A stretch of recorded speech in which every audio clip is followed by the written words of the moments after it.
ఒక రత్నం ఎలా వెలుగుతూ ఉంటుందో అలా ఒక బ్రైట్నెస్, ఒక వెలుతురు అనేది మన శరీరం మొత్తానికి ఇస్తుంది. ఇది ఎక్కడ ఉంటుంది? కరెక్ట్ మన నాభి దగ్గర ఉంటుంది.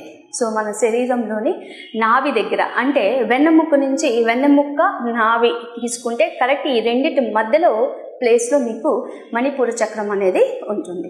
సో ఈ మణిపూర చక్రము మన శరీరానికి కావాల్సిన ఎనర్జీని మొత్తం ఇస్తుంది. ఎలా ఇస్తుంది?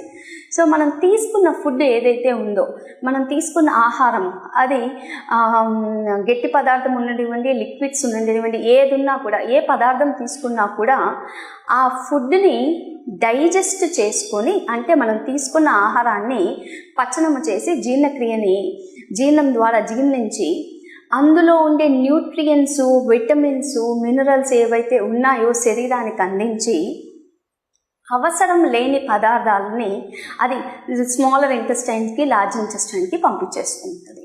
సో ఈ మణిపూర చక్రం అనేది మన శరీరంలో అన్ని ఎనర్జీ సెంటర్స్ ఇంపార్టెంటే. ఇందులో ఈ ఎనర్జీ సెంటర్ ఇంపార్టెన్స్ ఏంటి అని అంటే, మన బాడీ మెటబాలిజం కరెక్ట్గా ఉండాలి అంటే మణిపూర చక్రము కరెక్ట్గా బ్యాలెన్స్డ్గా ఉండాలి.